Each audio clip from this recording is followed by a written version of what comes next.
और इस वक्त देश के दो ऐसे मंत्री हमारे साथ टीवी स्क्रीन पर आपको दिखाई दे रहे हैं। आपको बता दें, एक तरफ संस्कृति पर्यटन मंत्री प्रहलाद सिंह पटेल जी हमारे साथ लाइव जुड़ चुके हैं, जिनके मंत्रालय के लिए सबसे ज्यादा परेशानी इसलिए क्योंकि जो बड़ा आंकड़ा निकलकर सामने आया है, आपको बताते चले 10 लाख करोड़ का नुकसान हुआ है घाटे की आशंका पर्यटन विभाग के लिए, जबकि 3 करोड़ 80 लाख नौकरियां जाने की आशंका पर्यटन उद्योग के जरिए जताई गई है। तो उनके लिए चुनौती बहुत ज्यादा बड़ी है। वहीं दूसरी तरफ आपको बाबुल सुप्रियो दिखाई दे रहे हैं, बीजेपी बंगाल के बड़े नेता हैं, पर्यावरण वन जलवायु राज्य मंत्री हैं। और आपको यह भी बताते चले, कम से कम लॉकडाउन के दौरान अगर सबसे ज्यादा राहत की खबर किसी एक मंत्रालय को लेकर सामने आई है तो वो पर्यावरण मंत्रालय ही है। लेकिन बाबुल सुप्रियो से पश्चिम बंगाल की पॉलिटिक्स को लेकर भी बहुत सारे सवाल होंगे, क्योंकि कोरोना से कहीं ज्यादा बंगाल में राजनीति इस वक्त हावी हो रही है। लेकिन शुरुआत प्रहलाद सिंह पटेल जी में आपसे ही करते हुए, क्योंकि ये जो आंकड़ा है 10 लाख करोड़ घाटे का, ये बहुत बड़ा है, बहुत परेशानी का सबब, और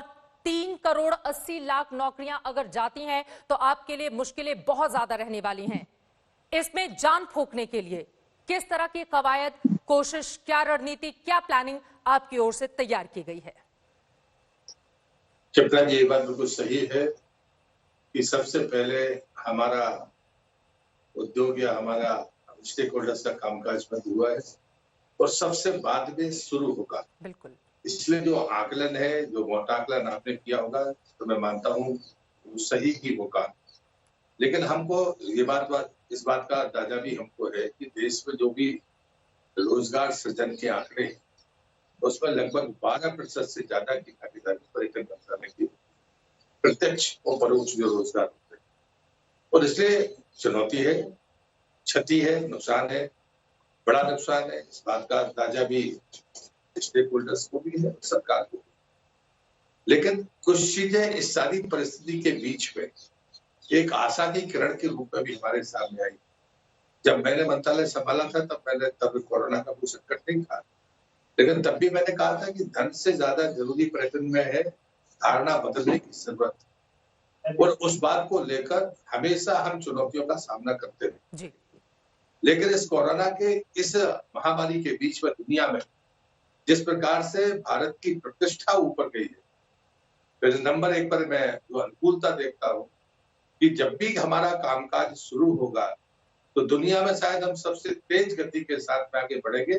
और उसका अगर कोई मैं कारण मानता हूँ तो देश के प्रधानमंत्री के नेतृत्व को मानता हूँ कि देश के लोगों का उनके प्रति भरोसा, वो देश के बाहर भी लोगों को उनको प्रति जो मान लोगों ने दिया है, ये हमारे परसेप्शन को ठीक करने का सबसे पहला कारण जी। दूसरा कारण मुझे लगता है कि भारतीय जीवन शैली हमारी है।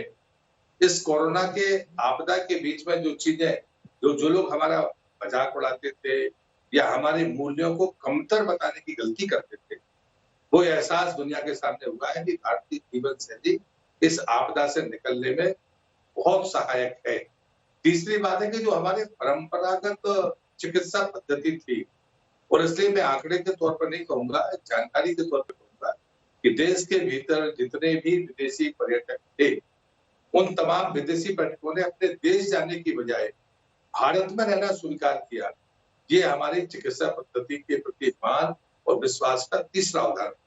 और अंतिम बात जो मैं देखता हूँ कि पूरी दुनिया जानती है, देश जानता है कि आबादी का घनत्व ज्यादा है, हमारी जो चिकित्सा सुविधाएं हैं वो न्यूनतम है जी। उस सब के बावजूद भी हमने वसुधैव कुटुंबकम के अपने सांस्कृतिक आधार पर अपने अस्तित्व को बताते हुए हमने उसको पूरी तरह से लागू किया।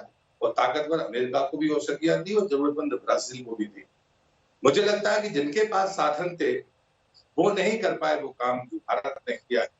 ये 4 ऐसे कारण हैं जिस कारण से मुझे लगता है कि जब भी विभाग शुरू होगा, कामकाज शुरू होगा कोरोना के बाद, या हम जब कोरोना के साथ भी चलेंगे तो अपने निर्देशों के साथ हम अपने इन कामकाज को बहुत तेज गति के साथ।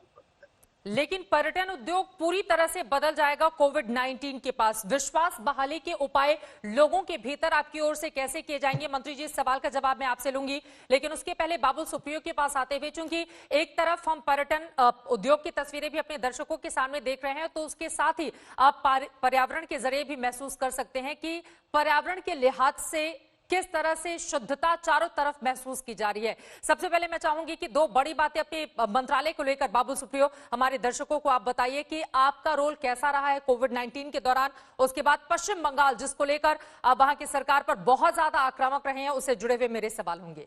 बाबुल।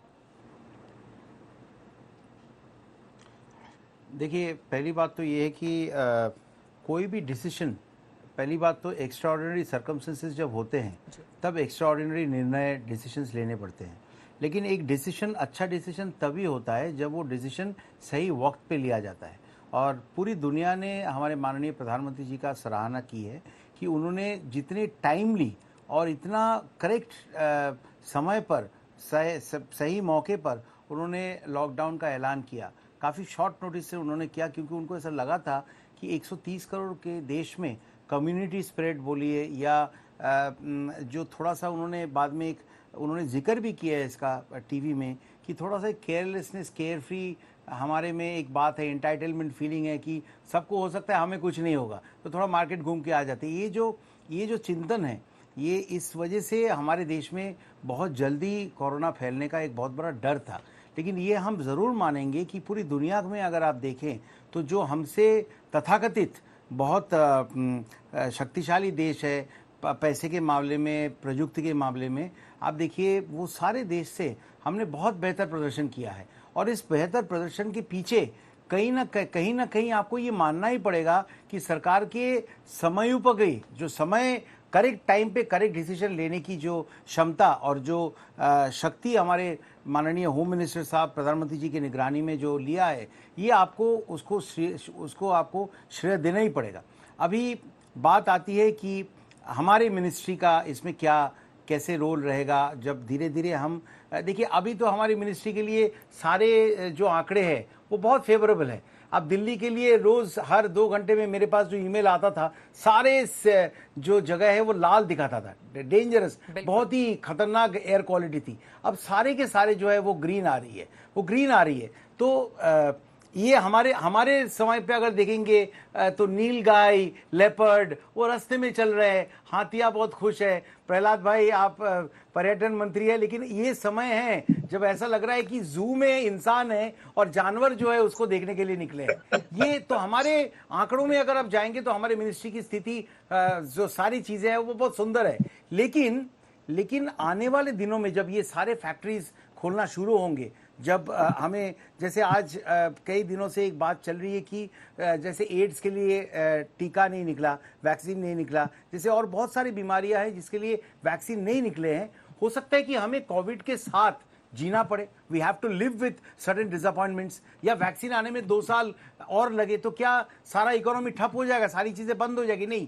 तो हमारे मंत्रालय के लिए ये चैलेंज है कि हम आने वाले दिनों में किस तरीके से ये पर्यावरण में जो अचानक एक बहुत बड़ा, जैसे जब प्रधानमंत्री जी ने वो हमें दिया जलाने के लिए कहा, तो एक अचानक एक डर पैदा कर दिया गया कि जब लोग सब लाइट बंद कर देंगे और फिर ऑन करेंगे तो पूरा ग्रिड फेलियर्स हो जाएंगे। तो सिमिलरली अभी जो सारी चीजें गंगा में जो है पानी का जो हम क्वालिटी देख रहे हैं काफी बेहतर हो गई है। जब शुरू होगा तो हमको क्या करना पड़ेगा, एक है। दूसरी बात कि चाइना कई दिनों से पूरी दुनिया में अपनी जो विश्वसनीयता है, जो क्रेडिबिलिटी है, वो खो रही है। और इंडिया 2030 तक दुनिया के सबसे यंगेस्ट कंट्री होने वाली है। हमारे प्रधानमंत्री जी पहला ऐसे प्रधानमंत्री है जिन्होंने स्किल डेवलपमेंट के लिए अलग एक मंत्रालय बनाया, ताकि हमारे देश में स्किल लेबर वो और ज्यादा पैदा हो और वो और ज्यादा सिचुएशन के लिए तैयार रहे। Luck is what happens when opportunity meets preparation.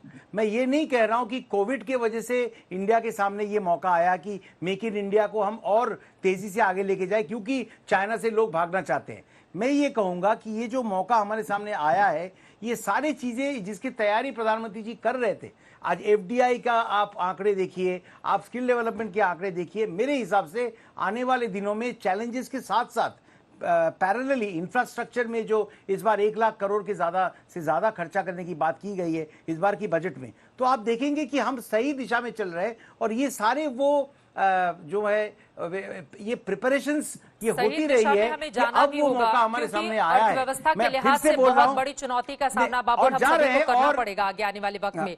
आपने स्किल डेवलपमेंट मंत्रालय और की एक बात लास्ट की। आज एक लास्ट महेंद्र लाइन, सिंह पांडे जी से मेरी बात भी हुई है हाँ, आप एक लोगों लास्ट के लाइन सेशन बोल से दूं। पहले, जल्दी से सर।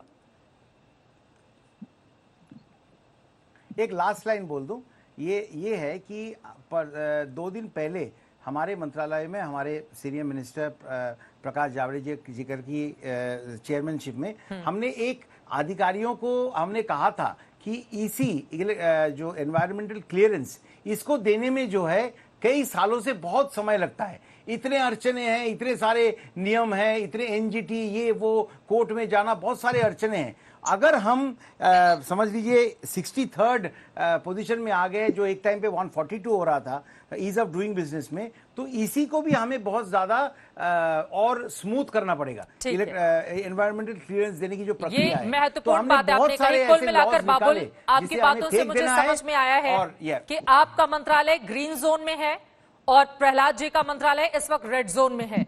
रेड को ग्रीन जोन में आना है और ग्रीन को अपनी स्थिति और ज्यादा बेहतर बनानी है। इस तरह की चुनौती इस वक्त आप लोगों के सामने है। मैं आपके पास आऊंगी पश्चिम बंगाल को लेकर, चूंकि बहुत सारे सवाल हैं। आज गृह मंत्री की ओर से चिट्ठी लिखी गई है मुख्यमंत्री ममता बनर्जी को मजदूरों के मामले में, उसका जवाब मैं आपसे लूंगी। लेकिन प्रहलाद जी, उसके पहले आपका रुख करते हुए, चूंकि जो आंकड़े यहां पर मैंने आपके सामने रखे हैं वो आंकड़े पर्यटन उद्योग की जो शीर्ष संस्था है federation of association in India tourism and hospitality, उसकी ओर से 5 मई 2020 को अपने अनुमान में संशोधित करके इन आंकड़ों को दोगुना किया गया है।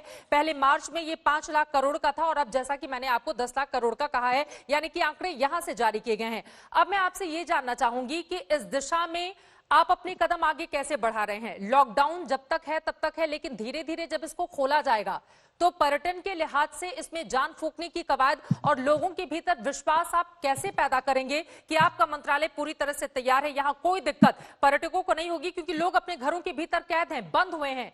जैसे ही लॉकडाउन खुलेगा वो कहीं जाना चाहेंगे, वो चाहेंगे कि खुली हवा में वो सांस ले पाए, एक जगह से दूसरी जगह वो ट्रैवल कर पाए। उसके लिए आपने अपनी प्लानिंग कैसे तैयार की है? चपला जी, बहुत अच्छा सवाल है। एक आंकड़ा हमको देखना होगा कि जो विदेशी पर्यटक भारत आता है उसके वो लगभग 2 करोड़ के आसपास है, 1.93 करोड़। तो मुझे लगता है दूसरा जो भारत से बाहर जाने वाला पर्यटक वो लगभग इससे दुगना है। और इससे मुझे लगता है कि हमें ये बातें समझनी पड़ेगी कि जो व्यक्ति भारत का विदेश जाता था वो देश के भीतर है। जो बात आप भी सोच रही है, जो मंत्रालय भी सोच रहा है, भारत सरकार सोच रही है। तीसरा है जो प्रधानमंत्री जी ने लाल किले की प्राचीर से कहा था, देखो अपना देश। और ये जो स्लोगन है ये हमारा आज की तारीख में यही हथियार है और यही हमारा ब्रह्म वाक्य है। क्योंकि यही व्यक्ति जो देश से बाहर जा रहा था, आज देश से बाहर जाने की परिस्थितियां अन्य कारणों से नहीं। देश से बाहर से आने वाला जो टूरिस्ट है वो भी उस देश की परिस्थिति पर निर्भर करेगा। भारत सरकार इस बात को तय करेगी कि हम किस विदेशी पर्यटक को अनुमति दें, किसे ना दें। ये चुनौती हमारे सामने है। लेकिन जो देश के भीतर घूमने की छूट है उसकी तैयारी हमने राज्य सरकारों के साथ मिलकर की है। जैसे नॉर्थ ईस्ट पूरी तरह से सेफ जोन के रूप में बनकर सामने आया, हिमालयन स्टेट्स आई। अब हमने एक ये भी प्लान किया है, इसका लगातार काम चल रहा है। मैं इसको कोई अंतिम फैसला नहीं मानता, लेकिन मैं उदाहरण के लिए कहता हूँ कि वो कौन से इंटरनेशनल एयरपोर्ट है जो पूरी तरह से ग्रीन जोन के भीतर, क्या उनको हम स्टार्ट करने के लिए उपयोग कर सकते हैं। मुंबई दिल्ली अगर नहीं हो सकता, चेन्नई नहीं हो सकता, तो वो कौन से अंतरराष्ट्रीय या देश के भीतर के कोई टूरिस्ट एयरपोर्ट जहां से हम यात्रियों को पहुंचा सकते हैं। दूसरी बात आती है कि सड़क मार्ग के पब्लिक ट्रांसपोर्ट को लोग स्वीकार नहीं करेंगे, कनेक्टिविटी सबसे अहम बात होगी। मंत्रालय की कोशिश ये है कि हम स्टेट की सहमति से उनकी जानकारी लेकर स्टेक होल्डर नॉर्थ ईस्ट के हर राज्य में तैयार है, चाहे वो होटल वाला हो, चाहे ट्रेवल्स वाला हो, वो सारे के सारे लोग तैयार हैं। वो हिमालयन स्टेट के लोग भी तैयार हैं। तो क्या सबसे पहले वहां को लेकर इजाजत दी जा सकती है, नॉर्थ ईस्ट को लेकर? नहीं, हाँ, इजाजत तो पहले से है, लेकिन हमें कनेक्टिविटी की चिंता करना पड़ेगी कि अगर फर्स्ट डेस्टिनेशन तक आदमी पहुंचेगा कैसे। नॉर्थ ईस्ट में कोई समस्या नहीं है किसी प्रकार की, ना कानून व्यवस्था की समस्या है, ना मौसम की समस्या है, ना कोरोना की समस्या है। तो मुझे लगता है कि ये सबसे सेफ जोन बन के उभरा है। और अगर हम उसको देखते जाए तो वास्तव में जैसे मध्य प्रदेश का भी पूर्वी हिस्सा है, यानी बुंदेलखंड है, वो सिर्फ जोन है, तो वहाँ खजुराहो एयरपोर्ट उसका उपयोग हो सकता है, लेह का एयरपोर्ट का उपयोग हो सकता है, देहरादून का हो सकता है, वहाँ धर्मशाला पूरी तरह से ग्रीन जोन में है, वहाँ इम्फाल है, नॉर्थ ईस्ट में इम्फाल सेफ जोन के भीतर है। तो ये जब ऐसी चीजें जो निखर कर सामने आ रही है, ये हम अपने, चूंकि हम तो सीधे कोई काम करते नहीं, हमें उस मंत्रालय को अपना रिपोर्ट देना है, तो राज्यों से हमने कहा कि आप सड़क मार्गों की भी सूचना दीजिए, उसके रास्ते में पड़ने वाले सरकारी और गैर सरकारी ठहराव की जो जगह हो, होटल हो, रिसोर्ट हो, उनको बताइए, यानी कि इस दिशा में आप लोगों का मंत्रालय पूरी तरह से तैयार है। लेकिन नौकरियों को लेकर जो सबसे बड़ी चिंता इस देश के सामने यक्ष प्रश्न बनी हुई है, उसका जवाब आप दीजिएगा। लेकिन बाबुल, अब मैं आपके पास आते हुए, आज ही राज्यों के मजदूरों को श्रमिक ट्रेन उपलब्ध कराने को लेकर ममता बनर्जी सरकार पर तल्ख टिप्पणी करते हुए गृह मंत्री की ओर से वहां पर चिट्ठी जारी की गई है, जिस पर सियासत भी गर्म हो गई है। बिना सियासत के क्या पश्चिम बंगाल में कोई भी कामकाज आगे नहीं बढ़ सकता? आप लोगों को क्यों लग रहा है कि ममता बनर्जी अपने ही मजदूरों को अपने राज्य में प्रवेश देना नहीं चाहती हैं? देखिए हमको ये लगता नहीं है। ममता बनर्जी जी की एक प्रॉब्लम ये है कि वो अपने आप को बड़े स्पेशल समझते हैं और उसके लिए वही एक्स्ट्राऑर्डिनरी सिचुएशंस ऐसे वो पैदा करते हैं कि हमें भी एक्स्ट्राऑर्डिनरी कदम उठाने पड़ते हैं। अब देखिए ये जो बंगाल में कोविड-19 को लेके जो वातावरण या जो लैक ऑफ गवर्नेंस की हालात ममता बनर्जी ने पैदा की है, उसके लिए सिर्फ ममता बनर्जी और ममता बनर्जी रिस्पॉन्सिबल है। आप एक क्लास में जब आपके बैड स्टूडेंट्स हो, बैड बॉयज हो, तो आपको चिट्ठी लिखना पड़ता है और चिट्ठी लिखने के बाद ममता दीदी हर चीज में सियासत ला सकती है। उसलिए आपको चिट्ठी में लिखना पड़ता है कि कौन कौन से धारा के मुताबिक आप वो लेटर उनको लिख रहे हैं, क्योंकि आप बोल नहीं सकते। जिस पार्टी में 2 बार के राज्यसभा सांसद डेरेक ओब्रायन बोले कि सेंट्रल टीम को भेजा गया है बंगाल में ये कोरोना वायरस को फैलाने के लिए, जहां पे ममता दीदी का राइट हैंड जिसको माना जाता है, जो अर्बन डेवलपमेंट मंत्री है, जो कलकत्ता के मेयर है फिराद हकीम, वो कह रहे हैं कि बंगाल को सेंट्रल गवर्नमेंट अगला यूहान बना सकती है। इस वातावरण में ये देखिए, ये सेंटर ने पश्चिम बंगाल सरकार को और भी कई स्टेट्स को ये लेटर लिखा।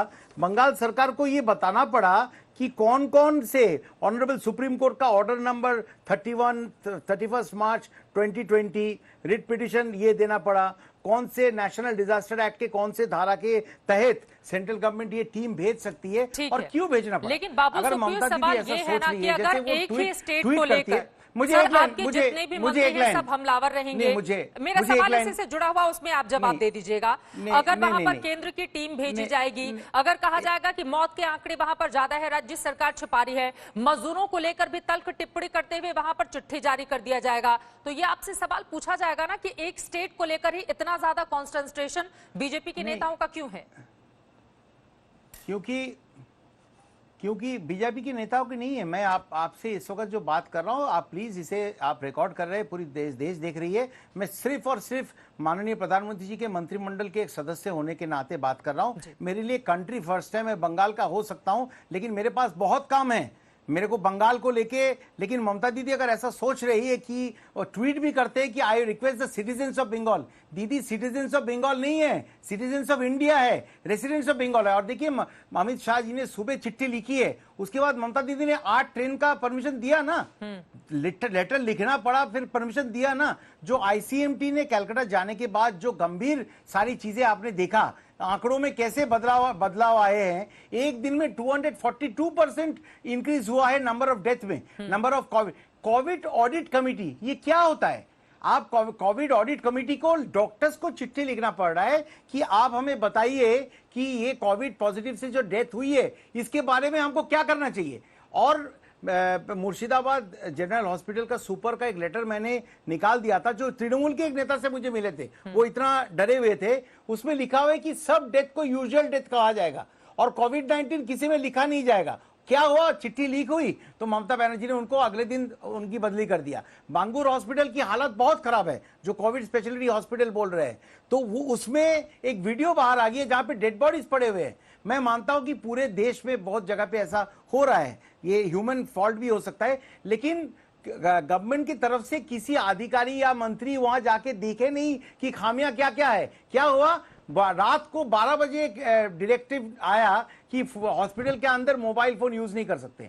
हेल्थ मिनिस्टर खुद ममता बनर्जी है, लेकिन जब चारों तरफ से प्रेशर आया कि कोविड ऑडिट कमेटी क्यों हमें ये देखना पड़ा कि नाइसेड में मैंने खुद देखिए सारे डेटा जो है ये गार्डियन, अगर ममता बनर्जी कोई जागरूकता गीत भी लोगों तक पहुंचाना चाह रही है तो उसमें भी आप लोगों को शिकायत नजर आ रही है, उसमें भी लग रहा है कि ममता बनर्जी इसका माइलेज ना ले ले। नहीं, उनके गाने पर भी आप लोगों को आपत्ति हो रही है? कौन सी जागरूकता गीत? नहीं, मेरे गाने भी बहुत जगह पे बजे हैं। मेरे बहुत सारे प्रोग्राम में मुझे एक एक लाइन गाने के लिए कहा जा रहा है, लेकिन ममता बनर्जी जी का जो ठीक नहीं लगा। देखिए, पुलिस कमिश्नर से एडीजी जो है, डायरेक्टर जनरल ऑफ पुलिस, वो एक सरकारी मेमो में ये लिख रहे हैं कि पुलिस को कि आप रविन्द्रनाथ टैगोर के 159 बर्थ सेंटेनरी सेलिब्रेशन में आपको चीफ मिनिस्टर के बनाए हुए इस गाने को बजाना ही पड़ेगा। कहीं ना कहीं वो थोड़ी सी खलती है। आपको ये मैं बता दूं, ये बात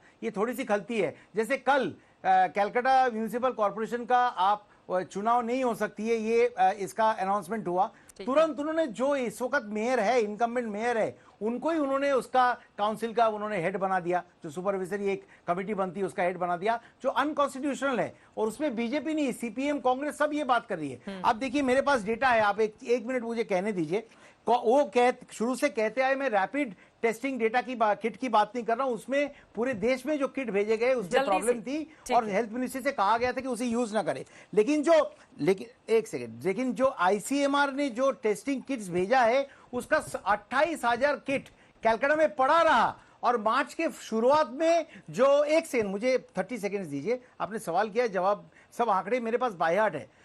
मार्च के शुरुआत में जहां से 90 to 120 सैंपल्स नाइसेड में भेजा गया, वहां पे मार्च के एंड में जाके वो सिंगल फिगर में आ गया। क्यों? क्योंकि दीदी ने 2 फायरवॉल कमिटीज बता दिया कंप्यूटर लिंगो में। एक कोविड ऑडिट कमेटी जो बताएगी कि डेथ कोविड से हुआ है या कोमॉर्बिडिटी से, और वहां पे सप्रेस किया गया। दूसरी कमेटी जो है वो सारा डाटा कलेक्ट करेगी, फिर डिसाइड करेगी टेस्टिंग कहां पे होगी। और नाइसेड से पॉजिटिव केसेस निकल के आ रही थी जो दीदी को पसंद नहीं थी, उन्होंने सैंपल भेजना ही बंद कर दिया। तो ये तो आंकड़े हैं, ये कोई बीजेपी का बनाया हुआ कोई डॉक्यूमेंट्री नहीं है। ये सारे विरोधी पार्टी जो है, सारे लोग ये बात करें। राशन की चोरी, अच्छा देखिए, रात के अंधेरे में डेड बॉडी को जलाना, मेरे पास वक्त की कमी है, हुए मेडिकल बहुत सारे आपके आरोप हैं जो ममता बनर्जी पर आप लगाएंगे। और आपने जो बस कुछ ही पल पहले ट्वीट किया है पीपीई किट के ऊपर नेम प्लेट को लेकर भी, समझ गए बाबू सुप्रियो, जल्दी से एक लाइन में, मेरे पास बिल्कुल वक्त नहीं। लास्ट लाइन एक लाइन में आपको बता दूं कि ममता बनर्जी जी अगर सोच रहे हैं कि वो बंगाल को अलग ढंग से चलाएंगे और सेंटर निगरानी नहीं रखेगी, तो वो माइग्रेंट वर्कर भी हो या कोविड टेस्टिंग हो या आईसीएमटी को भेजना हो, हर चीज में माननीय प्रधानमंत्री जी ये देखेंगे। और ये बीजेपी के कोई आरोप नहीं है, ये फैक्ट्स है, यही मेरा कहना था। एक भी आरोप नहीं है, मैं अभी भी मंत्री होने के नाते बात कर रहा हूं। और Bengal is a important part of a country, nothing to do with being my motherland. और ये फैक्ट्स है, ये कोई भी आरोप नहीं है, ये कोई भी आरोप नहीं है। बातों से ऐसा लग रहा है कि ममता बनर्जी की तरह ही बीजेपी की भी पूरी तैयारी 2021 के चुनावी रण को लेकर तेजी से आगे बढ़ी है। बहुत शुक्रिया बाबुल सुप्रियो जी, आज तक से बातचीत करने के लिए, प्रहलाद सिंह पटेल जी हमसे जुड़ने के लिए। ठीक है सर, ठीक है, लेकिन कोशिश यही होनी चाहिए दोनों ही सरकारों की, चाहे वो राज्य सरकार हो या फिर वो केंद्र की सरकार हो, क्योंकि कोविड-19 एक ऐसा बुरा दौर लेकर आया है जिसमें सरकारों को आपस में मिलकर ही आगे बढ़ना होगा ताकि इस मुकाबले के खिलाफ हमारी जीत हो सके, इस जंग में हिंदुस्तान जीते, कोविड-19 हारे।